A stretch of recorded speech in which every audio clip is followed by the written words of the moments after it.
एक दिन किसी ने अभी प्रश्न पूछा था फ़ोन पे कि महाराज ये मुक्ति क्या चीज़ है और कैसे होती है, मुक्ति कैसे मिलती है। तो आजकल ये संजय जी मेहरबानी किए हुए हैं, इसमें वो यूट्यूब में मेरा सत्संग सुना था कहीं, तो कहा कि महाराज आप भी तो गुरु जी के गुरु भाई ही हैं और दरबार के संत हैं, तो आप ही बता दीजिए। मैंने कहा चलो मैं बता तो जितना जानता हूँ।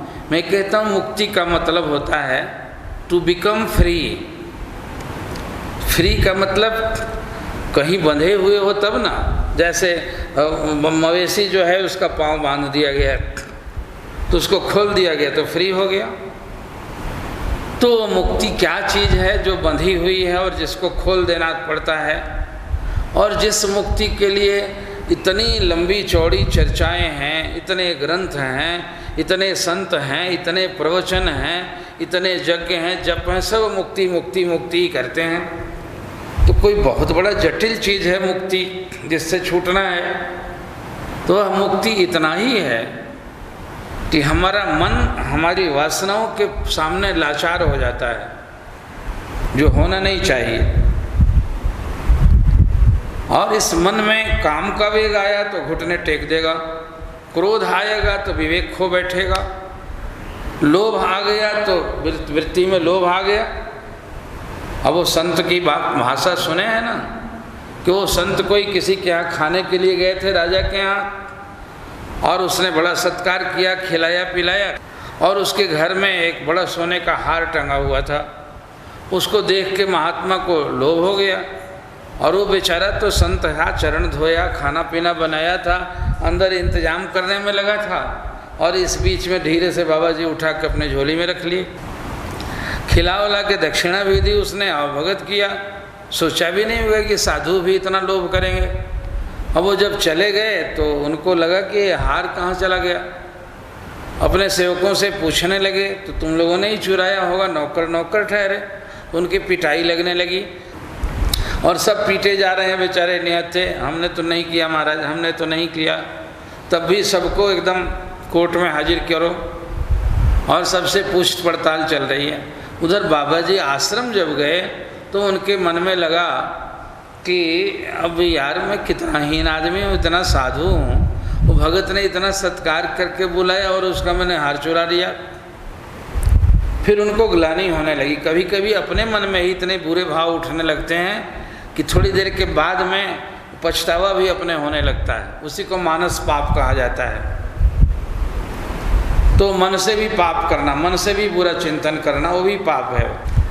तो बेचारे को जब अफसोस होने लगा तो अब इसके लिए कहाँ जाएं, तो एक संत के पास गए, दूसरे संत के पास। कहने लगे कि महाराज मैं इतने दिनों तक तपस्या कर रहा हूँ, आज राजा के निमंत्रण पर मैं गया था वहाँ लेने के लिए, और उसका हार देख के मुझे को लालच आया और मैंने चुरा लिया है। अब यहाँ आके हैरानी लगती है कि मैंने सारा दुनिया का इतना कुछ त्यागा, कितने बड़े बड़े हमको धन मिलते होंगे, मैंने कई बार ठोकर मारी, और आज उसके यहाँ जाके क्यों लगा। तो महात्मा हंसने लगे, कहने लगे कि बाबा बात ऐसी है, तुम खाने जो गए थे वहाँ, तो जाओ, अब करोगे क्या, तुम्हारे मन में नहीं था, थोड़ी देर के लिए बुरा भाव उठा, तो बुरा भाव उठा भी तो आदमी को सुधार लेने का हक भगवान देते हैं। वो परमात्मा भी कहते हैं कोटि विप्र बध लागे जाओ, आए शरण तजो नहीं ताहूँ। इतना बड़ा पाप भी किया, लेकिन यदि स्वीकार कर लिया पाप तो, और उसके बाद वो गए जाके, लेकिन पतना देने के बाद बता देना कि महाराज मैंने चोरी की थी, आपका हार चुरा लिया है मैंने। और हालांकि विश्वास नहीं करेगा, लेकिन उनसे पूछना कि आज जो खाना खिलाए हुए, ये खाना कहाँ से आया था, कैसा अन्न था, ये सोच के बता दो। तो राजा बहुत विचार करके बताया कि किसी सेठ से, बनिया से मैंने सामान मंगवाया था, ये किया था। तो उसको पूछने पर अंततः पता चला कि वो चोरी का अन्न था जो उसने महात्मा को खिलाया था। खाना कभी कभी बहुत ही अच्छा खिलाते हैं हम लोगों को भी जाने पर लोग, लेकिन अच्छा ये नहीं है वो किस प्रकार का अन्न है, भले सूखी रोटी और सतुआ हो तब भी।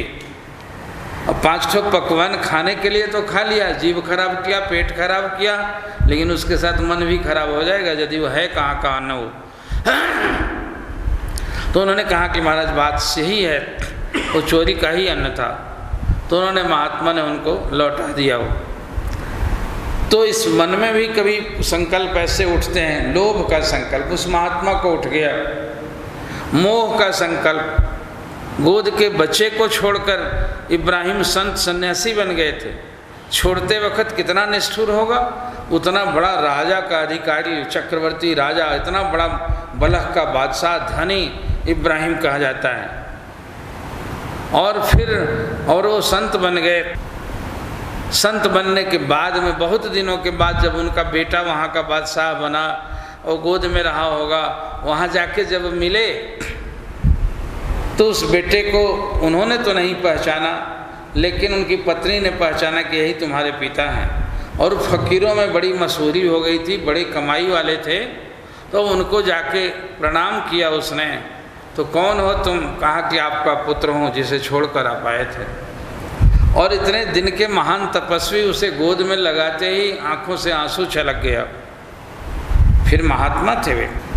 मन में एकाएक रोका कि अरे जिसको इतनी बेरहमी के साथ छोड़ा था, जिस परिवार वालों को और जिस राज सत्ता को, अरे इब्राहिम दुनिया को कहता है कि स्वजनों के प्रेम और मोह से ऊपर जाओ, और तू बेटे को गोद में लगा के तू मगन हो रहा है। लानत है तेरी फकीरी को। और झटके से अलग किया और खुदा की ओर हाथ उठा के कहा, या खुदा मेरी फकीरी कलंकित हो रही है। मैं इतना बड़ा फकीर कहलाने वाला, हजारों लोग मेरा चरण चूमते हैं और मैं मोहासक्त हो रहा हूँ। इसलिए इस मेरे दाग को बचाने के लिए इसमें और मेरे में यदि जिसको तू उचित समझ उसको एक को उठा ले, ताकि ये कलंक न लगने पावे। हाथ ऊपर करते ही उस लड़के के पेट में दर्द हुआ और लड़का वहीं गिर के मर गया। हल्ला मच गया तमाम काबा के सारे फकीर कि ये क्या कर दिया आपने। बहुत रोया गया। उसकी माँ आई थी, राज के लोग आए थे, सब ने बहुत विनती की कि आपको कोई फ़र्क नहीं पड़ता है हजरत, इतने ऊंचे के रखे मालिक, आप उसको जिला दीजिए। तो परमात्मा से दुआ करके उन्होंने फिर उस बेटे को जिलाया। तो ये मोह से प्रभावित होता है। अहंकार बात बात में आ जाएगा और चिल्ला के नहीं आएगा, वो है ही भीतरे, हैं ही सबके, लखी बिर ले नहीं पाए।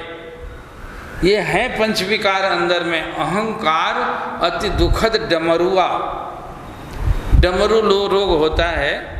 उधर गोंडा वोंडा में कोई वैसे ही वो जो होता है क्या भीतर में कौन होता है, सॉल्ट जो नमक में रहता है, आयोडीन, उसका अभाव है वहाँ के पानी में, इसलिए गले में इतना सा मांस लटक जाता है और उन्हें दर्द करता है ना कुछ करता है, लेकिन इतना बड़ा लेके ऐसे ऐसे डोलता फिरता है। औरतों का भी गले में, वो बहुत सारे लोगों को देखने में मिलता है। तो अहंकार वही डमरू रोग है।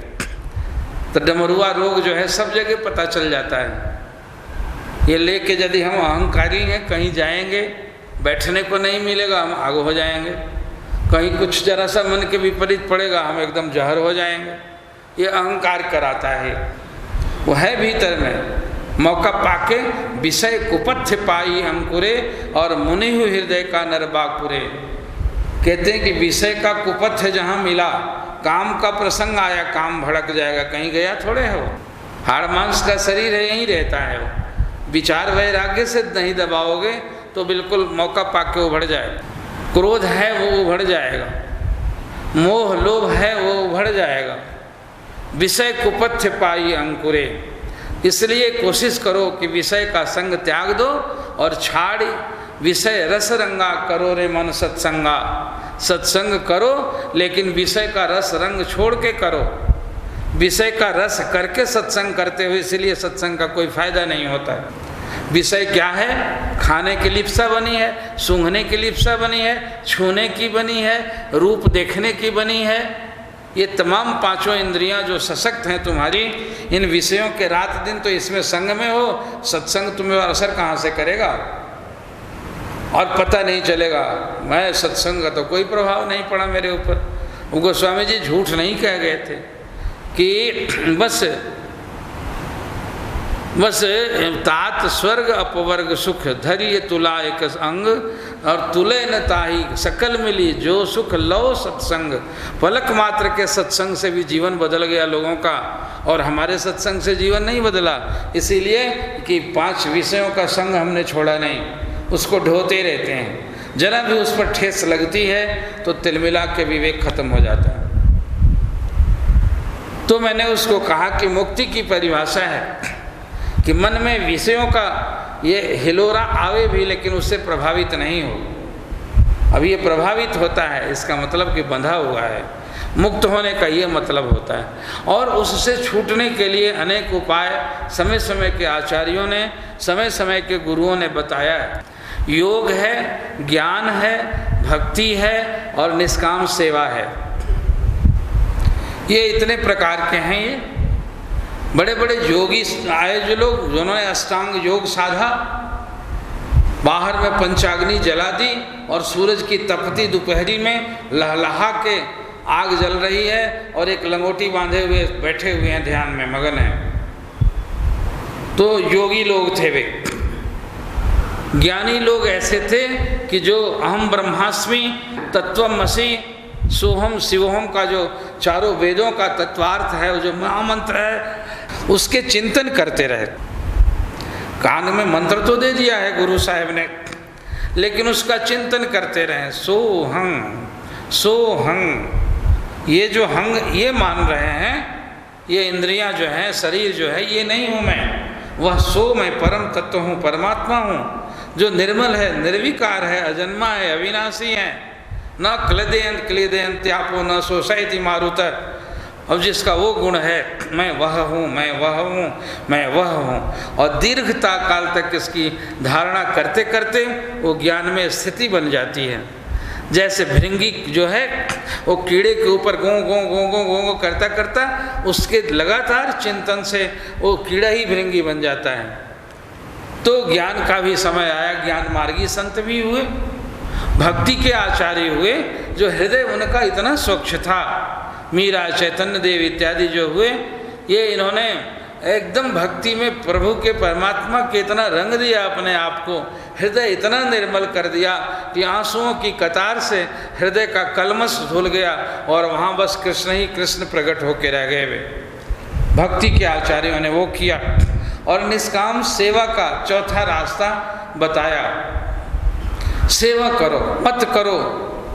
चारों तीनों जो हैं अब के ज़माने के लोगों के लिए संभव नहीं है, तो महापुरुषों ने सेवा कराई। वह सेवा क्या है कि वह जो भी करो सो इष्ट के लिए करो, इष्ट के नाते सबसे प्रेम करो, इष्ट के लिए पूरे जगत को उनकी रचना मान के उनको अपनाओ और प्यार करो। और उस इष्ट के नाते करते करते कर्म के फलाफल का संस्कार तुम्हारे ऊपर नहीं पड़ेगा और चित्त निर्मल हो जाएगा। पीछे के संस्कारों को, प्रारब्ध को वो भोग जाओगे साक्षी भाव से, और अब के कर्मों का संस्कार नया बनेगा नहीं, इससे तुम मुक्त हो जाओगे। ये बिल्कुल जो संचित प्रारब्ध और क्रियमाण कर्म जो हैं, ये सब के सब ज्ञान होते ही शिवोहम शिवोहम की धारणा बनते बनते ही अब वो लंबा होगा। जो सेठ को महाराज जी ने बताया करते थे कि वो नाम ही हट गया, तो फिर जब हम सोहंग रूप हैं तो हमारे कर्म के संसार ज्ञानाग्नि दग्ध कर्माणे, वे कर्म संस्कार संचित समाप्त हो जाते हैं। और थोड़ा जो प्रारब्ध हमको इस शरीर के साथ मिला है, वो प्रारब्ध भोग के खत्म किया जाता है।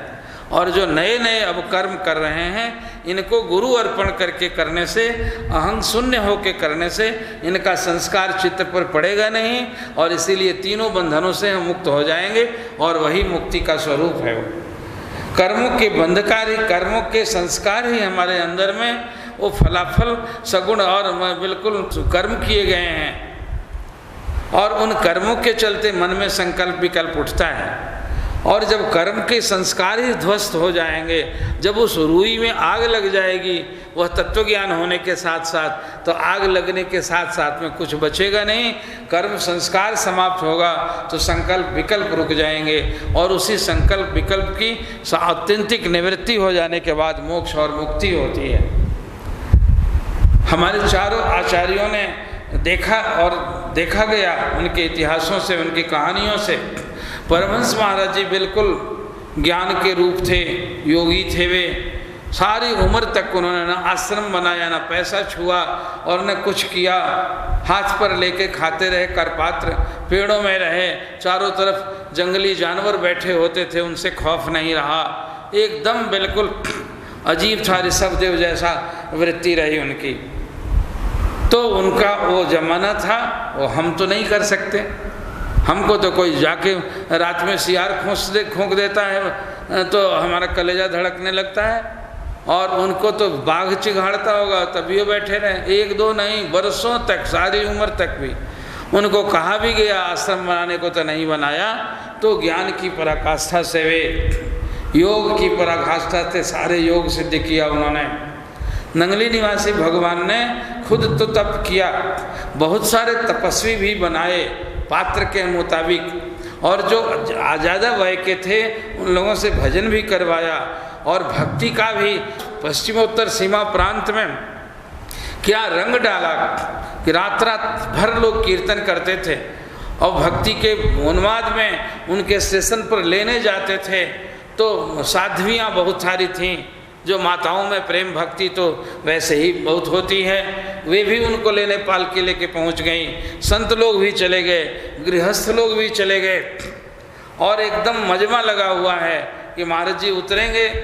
तो फिर तय हुआ कि जिसके सामने उनकी गाड़ी रुकेगी और उसी पर चढ़ेंगे वो। तो सारे लोग अपनी अपनी पालकियां लगा के, सब में 50 लोग लगे हुए थे।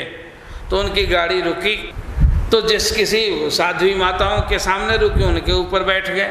लेकिन कहें कि अब ये लोग भी तो सारे साथ इंतजार कर रहे हैं, इसलिए मैं बैठ जाता हूँ इस पलंग पर, तुम खींचो, और जो हमें खींच लोगे जिधर तो फिर उस पर चला जाऊँगा। और खींचा खींची होने लगी है स्टेशन पर। क्या दृश्य हो गया होगा, और उस अपूर्व देव मूर्ति को कि खींचने में कई तो 2-4 तो पलंग टूट ही गए, उनके पावे उखड़ गए। और फिर दूसरा लाया, उस पर बैठे, तीसरा लाया, उस पर बैठे, और अंत में कहे कि अच्छा ठीक है तुम अब मत पलंग तोड़ो, मैं सब में थोड़ी थोड़ी देर तक बैठ जाऊँगा। तो ऐसे कीर्तन कराया उन्होंने, इतना ये किया, इतना भक्ति का भी प्रचार किया। बाद के नंगल वाले महाराज जी ने, तमाम बड़े भारी जोगी थे वे, जोगीराज, और उनके ग्रंथों को देखने से लगता है कि सारे ही पातंजल योग को, जैसे सारे उनके धारणाओं को आत्मसात कर लिया उन्होंने। धारणा, ध्यान और समाधि की प्रक्रिया से बहुत सारे अपने शिष्य भी बनाए। और चौथे हमारे परम प्रभु, परम सरकार सेवा की मूर्ति, हनुमान सरीखे मन और मान से ऊपर उठ के और गुरु की सेवा की उन्होंने। गुरु की सेवा से ही कहते हैं कर्म करे निष्कर्म रहे, जो ऐसी जुगति बतावे, कहे कबीर सोई है सतगुरु आवागमन नसाए। सतगुरु की परिभाषा वही है, कर्म कराएगा, तुम्हें कर्म नहीं छोड़ा देगा। उन्होंने कभी नहीं कहा तुम घर छोड़ दो, तुम दुकानदारी छोड़ दो, तुम नौकरी छोड़ दो, पढ़ाई छोड़ दो, सब करते रहो। और उसमें निष्कर्म की प्रेरणा दी कि निष्काम बन जाओ, वो मेरे लिए करो, गुरु महाराज जी की सेवा समझ के करो। गृहस्थ में बाल बच्चों को पालना है, तुम्हें 4 बच्चे मिले हैं भगवान की तरफ से, तो ड्यूटी मिली है उनका निष्काम भाव से कि परमात्मा के हैं, हमारे नहीं हैं, ये मुझे सौंपा गया है, इनको पालने के लिए। उनको पालो, अच्छा संस्कार दो, पत्नी में धर्म भाव जगाओ, मित्र में, तमाम लोगों में, गृहस्थी में भी धर्म का प्रचार करो। तो ऐसा करके भी तुम्हारा उद्धार हो सकता है। कर्म ही का सकामता ही तो बंधन करती है, और सकामता को वो पकड़ लेते थे। लेकिन कैसे होगा, सकाम मन हमारा बना लेता है। मन को जब तक मन बेचे सदगुरु के पास, तिस सेवक के कारज रास। उस सेवक के लिए जिसका मन उनके बेच दिया, उनको चढ़ा दिया, उसका कार्य तो सद गया, उसको महामुक्ति मिल गई। और बड़े आसान तरीके से इन गुरु दरबार में ला के उन्होंने सेवा सिखाई। सेवा के प्रति कभी धारणा बन जाती है कि हम काम करते हैं लोग, इसीलिए तो अहंकार आता है, इसी के लिए तो गुस्सा आता है।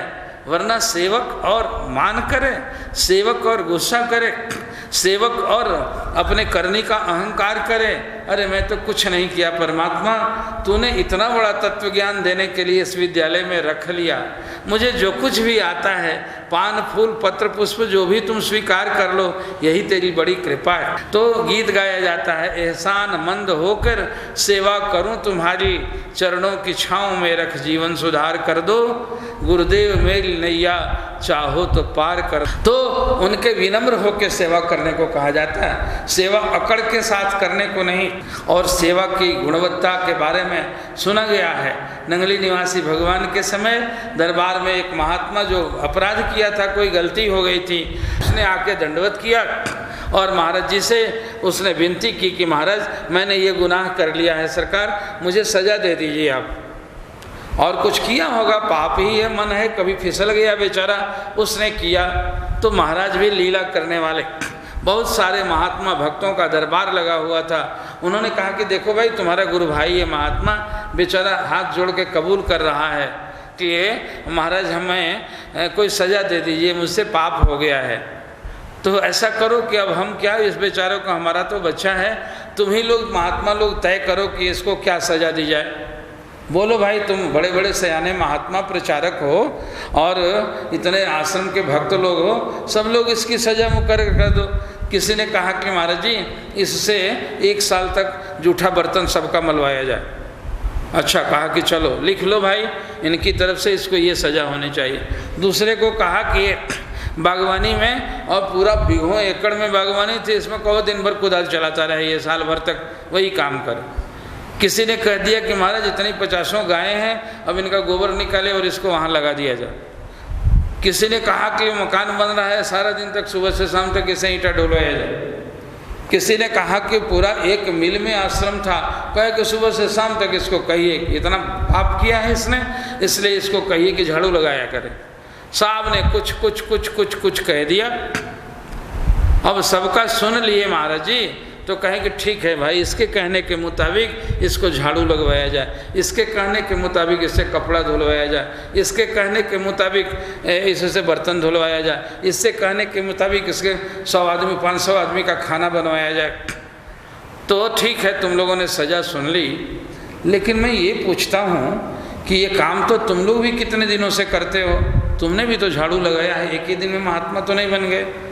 और इसने भी गाय चराई है और इसने भी ये किया है, तो सब लोग तुम सज़ा भुगत के अब महात्मा बने हो। तो इतने दिन तक आज भी लोग करते हो दरबार में, तो हर तरह की सेवा की जाती है, तो तुम सब लोग सजावार हो ना, सज़ा भोग रहे हो और वही सज़ा इस बेचारे को भी दे रहे हो। तो जिस सज़ा ने तुमको इतना ऊंचा कर दिया, और जिस गुरु के दरबार की सेवा, मामूली सी सेवा को भी देवता तरसते हैं कि उस सेवा से तो सद्य मुक्ति होने वाली है, महामोक्ष पद जिसको गुरु की सेवा सफल है भाई, जो करे मन चित लाई है उसका जीवन सफल है भाई। जीवन सफल जिसको कहा जाता है, उसको सज़ा में देना चाहते हो तुम। इसका मतलब कि उस काम के प्रति तुम्हें सज़ा की भावना है, तुम सब गुनाह मानते हो उसको, तुमने सेवा समझ के खुद नहीं की है। लानत है तुम्हारी इस भावना से। जीवन भर तक झाड़ू लगाते रहे, मतलब कि जीवन भर तक तुम भी ये करते रहे, चाकरी करते रहे। तुमको अहंकार इस बात का है, मैंने ये किया, मैंने ये किया, इसीलिए तो तुम रूठते मानते हो, इसीलिए तो तुम्हारे मन नीले पीले होते रहते हैं। नहीं तो सेवा करने के बाद तो एकदम मक्खन हो जाना चाहिए, सेवा करने के बाद तो तुम्हें बिल्कुल सहज हो जाना चाहिए, इतना मीठा बन जाओ कि परमात्मा तेरे ऊपर कृपा बरसाने के लिए विवश हो जाए, और तब तो मुक्ति मिलेगी। वह मुक्ति और गति पाने चले हो, और इस सेवा को तो गुलामी समझते हो, इसको नौकरी समझते हो तुम। और महाराज ने बड़ा ही सबको डांटा, कहा कि इस लाइन की सेवा सजा सबसे बड़ी है कि उसको कह दो कि सेवा छोड़ा दो उसका, और सेवा छूट जाना तो भगवान से रोना चाहिए। हम लोगों का पाँव टूट गया था, गुरु महाराज जी की मालिश करते थे, मालिश छूट गई, उनके कपड़े धोते थे, कपड़ा छूट गया, और उनके लिए पानी भरते थे, पानी नहीं भर सके, तब तक 10 दिन ये ससुरा ठीक होने में लगेगा, और फिर तो ये आप चले जाएंगे। और वो रो रहे थे, हम भीतर से दीन भावना से भरे हुए थे।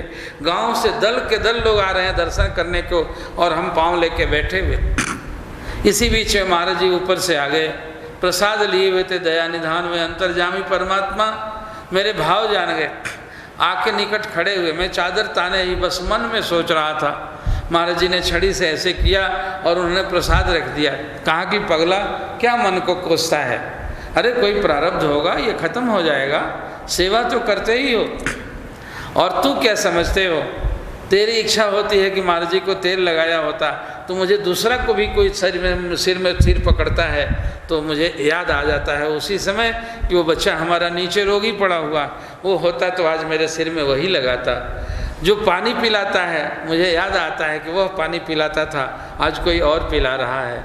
आज मुझे खाना खिलाता था तो तुम्हारी याद आती है। मैं ऊपर बैठे बैठे तुम्हें सोचता रहता हूँ और तू सोचता है कि हाँ मैं सेवा नहीं कर रहा हूँ। सेवा है क्या, जो इष्ट के मन को खींच ले। सेवा कोई काम तो नहीं है, उसके मन को खींच ले और तुम अपने मन को उनमें जोड़े रहो और फिर उनका मन, उनकी मृत्यु, उनकी वृत्ति और उनका आशीर्वाद तुम्हारे ऊपर जुड़ा रहे, बस हो गई सेवा। इसी सेवा से अंतःकरण शुद्ध होगा और उससे तुम महामोक्ष और गति का जो कुछ भी अधिकारी बनाना था उनको बनाया उन्होंने। तो ये सेवा का मर्म होता है। उन्होंने बताया कि यदि किसी चीज़ से, मन के और तन के या जन के किसी भी कारण से यदि सेवा मेरी छूट जाए, भजन छूट जाए तो उसका पछतावा होना चाहिए। हे भगवान मुझे तुरंत ठीक कर लो, ये सेवा मेरा खजाना। जैसे दुकान बंद हो गया दुकानदारों का तो उनको हाय पड़ा हुआ है कि इतना कमाए होते, इतना पूंजी फंसी हुई है हमारी, और अब वो भीतर में घर में पछताते हैं। तो हम लोगों की कमाई तो सेवा है। एक फूल भी उनके ऊपर चढ़ाते हैं तो वह सेवा है, एक बार नाम भी उनका लेते हैं तो सेवा है, एक गिलास पानी भी उनको पिलाते हैं तो सेवा है। तो मन में पछतावा तो बनाए रखो मन में कि हाँ आज मेरे सेवा होती, मैं ठीक होता तो मैं उनकी सेवा करता। और उस सेवा को यदि सोचते भी रहोगे तो सेवा का फल तुम्हें मिलेगा और भगवान तुम्हें जल्दी ठीक भी कर देंगे। यदि कोई तन का आघात पड़ा, यदि कोई मन का भी आघात पड़ा, मन भी दुष्ट है, ये कभी क्रोध से आक्रांत हो गया, कभी द्वेष से आक्रांत हो गया, कभी अहंकार चिघाड़ रहा है, तो उसको भी शांत करने की जड़ी तो उन्हीं के पास है ना।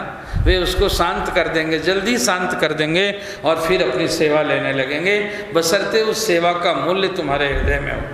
तो इस सेवा के दरबार में परम गुरुदेव प्रभु ने उन्होंने यही सिखाया। मेरा अपने जीवन का तजुर्बा है, जैसे और कोई होंगे जिनको ध्यान करो, जिनको ये करो सिखाया होगा, यहाँ तो केवल सेवा लगा करना सिखाया। उनके एक बाल्टी पानी ले जाने के लिए हम लोग तरसते थे कि मेरे पानी से आज महाराज ने स्नान किया, आज मेरे बनाए हुए चाय को उन्होंने सराहा, खिलवाड़ करते रहते थे। पटना में कहे कि मुझे चाय पीने का मन है बेटा, पिलाओगे? और मैं दौड़ के गया, मांग दे तो कहना ही क्या है, अहो भाग्य हैं कि कहते हैं कि बड़ भाग होकर जहाँ गुरु चल जाई अपना मनवा सेना हैं, और कोटि भक्तन के तारे अपना मनवा सेना। मतलब कि अपने मन से वे चले जाएं, अपने मन से वे सेवा पुकार के मेरी ले लें तो भाग्यशाली हैं हम। उसका कीमत यदि दिल में हो तो उन्होंने चाय पिलाया। कहा कि अरे आज से पहले तो ऐसी चाय कभी नहीं पिलाई थी तुमने, और बहुत प्यार से पीते रहे। अब पी लिया जब उन्होंने, तो कहते हैं कि यदि एक कप और होती चाय ना तो आज पीते, इतनी अच्छी चाय लग रही है। हमने कहा महाराज जी तुरंत बना लेते। कहा ना, वही चाय और वैसी ही चाय। हमने कहा वैसी ही बनाएगा? कहा तू कैसे बनाएगा, परमात्मा ने इतने जीवों की सृष्टि की है, किसी की शक्ल किसी से मिलती है, इसलिए आदमी चाह के भी जैसा बनाया था वैसा ही चाहिए मुझे, और वैसा तू बना नहीं सकता। हमने कहा महाराज जी वैसा ही बनाएंगे। कहा रहने दे, हमको वही चाय होती तो एक कप पी सकते थे, और हम वो तो परीक्षा लेने वाले थे। वहाँ जब गए स्टोव जलाए तो तेल ख़त्म था स्टोव का, दूध में हाथ लगाए तो दूध फटा हुआ था। हमने कहा अरे बाप रे, और मैं दौड़ा दुकान पर दूध लाने के लिए और जाके किरासन लाने के लिए, तब तक आधा घंटा हो गया था। और वे किसी से बात करने लगे थे। मैं चाय बना कर ले गया, कहने कि अब क्यों चाय तो अभी पिलाई थी तुमने। मैंने कहा महाराज जी आप कहे थे ना एक कप वही चाय के लिए कहे थे, फिर थोड़े चाय के लिए कहे थे। कहा महाराज जी वैसी ही है। कहा ना हो नहीं सकती वैसी, इसलिए ले जा, मुझे चाय नहीं पीना था, मुझे वैसी ही चाय पीनी थी। फिर हंसी करते रहते थे वे। तो ऐसी बात थी, उनको चाय पिला के जितनी खुशी होती थी शायद किसी को तीर्थ करके भी नहीं होता होगा। और इतने ही तीर्थ के उनके चरण को ही कहा जाता था, वे चरण तीर्थ कहलाते हैं। जिनके चरण जहाँ चले जाते हैं वो तीर्थ बन जाता है। और वे सद्गुरु चरणों की महिमा, उनके सानिध्य में बैठ के जो सेवा की जाती है, दीन भाव से, श्रद्धा भाव से, प्रेम पूर्वक जो सेवा की जाती है, उससे अंतःकरण साफ होगा। हर वक्त मन में जो ये रहता है उसकी दुर्बलता दिनों दिन दूर हो जानी चाहिए। सद्गुरु मिले और यदि ये भीतर भीतर में क्या कहते हैं, तब ही बिरुज मन गुनिए गोसाई, इस पे काम का प्रभाव पड़ जाता है, इस पे क्रोध तुरंत आ जाता है, अहंकार गरजने लगता है, मोह चिघाड़ता है। क्यों? 15 साल 20 साल 30 साल तक जड़ी पिया सद्गुरु नाम का और अभी तक मन की बीमारी उतरी नहीं, पिया ही नहीं है, वो लापरवाही की है और मस्ती से काटा है उस समय को। सचमुच ही कहते हैं कबीरा खूब गुरु रस पिया बाकी बची न छाक, पाका कलश कुम्हार का चढ़े न दूजी चाक। कबीर कहते हैं मैंने गुरु की सेवा का ऐसा छाक पिया है कि मेरा अंदर का कलश पक गया है, अब मैं दोबारा जन्म नहीं लूँगा, बहुरी न जन्मों जाए। सदगुरु के मारे मुए, उनके मरने से मैं मर चुका हूँ, मैं उन्होंने मुझे मार दिया है, भीतर का मन मेरा रहा ही नहीं है, और अब आएगा कौन? मन रहेगा तब न जन्म लेगा। इसलिए उसको मारने के लिए बड़ी कठोरता के साथ में उनको समर्पित करो, उनकी सेवा में निष्काम बनो और उसको तोड़ो पग पग पर मन को, अपनी मनमानी के मुताबिक उसके विपरीत करो और उसको तोड़ोगे, देखना बड़ा आनंद आएगा, भीतर में बिल्कुल सुकून हो जाएगा, हृदय दिव्य आनंद से भर जाएगा, मन मानस में एक विशेष स्फूर्ति, एक ऊर्जा, एक चमत्कार, एक विवेक जागृत हो जाएगा और वही धीरे धीरे धीरे धीरे तक लगते लगते वह मुक्ति का अधिकारी बना देगा, अंतःकरण शुद्ध हो जाएगा, उसमें परमात्मा का प्राकट्य होगा और उनकी अनुभूति हो जाएगी। मैंने उनको इसी तरह से समझाया जो गुरु साहब ने हम लोगों को समझाया है। हमारा अपना लाइन सेवा का है, भक्ति का है, सेवा और भक्ति करें, सेवा में कोताही न करें, इसको अपना पैसा समझ के कि आज मेरा इतना घाटा लग गया, जितना दुकान बंद होने वाला बेचारा कहता होगा कि आज तो 1 महीने से बस कितना पूंजी मेरी चली गई, और वही सेवा है हमारी जो हमारे हृदय में जमा हो रही है, जो सद्गुरु के निमित्त किया जाता है, छोटा या बड़ा, अपनी समझबूझ के मुताबिक, अपने शरीर की क्षमता के मुताबिक जो कुछ भी किया जाता है वही हमारी आत्मिक पूंजी है, और किसी न किसी दिन आत्मा उसी से पुरस्कृत होगी, चमत्कृत होगी, और फिर आत्मा को ऊपर से आवरण हटते ही हम मुक्ति पद के अधिकारी हो जाएंगे। गुरुदेव भगवान सबको सन्मति दें। मैं तो सुबह शाम प्रणाम करता हूँ कि हे परमात्मा, सबके मन को ठीक कर दो, सबके अंदर के कुटेव खत्म कर दो, उसको इतना शांत और शीतल कर दो। तेरे चरणों में गिरे हुए सब कोरोना के मरीज हैं और इन मरीजों पर कृपा करके हमारा संक्रमण दूर कर दो, हमारी जान बचे। विनती यही है तुमसे कि ये जीवन बचे हमारा, और आपके चरणों में आए हैं। आप तो उस महामोक्ष को देने वाले हैं, आप आशीर्वाद की झड़ी लगाने वाले हैं, और आप हमारे ऊपर संजीवनी विद्या से हमें पुनर्जीवित करने वाले हैं। ये जन्म मेरा बेकार मत चला जाए, रोज़ ऐसे ही एक एक दिन कटते जा रहे हैं। हे परमपिता, आप मेरे जीवन को सार्थक करें और जीवन के क्षणों को अपने आशीर्वाद से ऐसा मांझ दें कि मृत्यु पर्यंत हम आपको खुश कर लें और हम सत्पात्र बन जाएं आपकी कृपा के लिए। यह उनके चरणों में प्रार्थना, विनती सबकी ओर से और उन पावन पीठ की तरफ से सबको बहुत बहुत आशीर्वाद, शुभकामना है। हरि ओम तत्सत। बोले दयालु सद्गुरुदेव भगवान।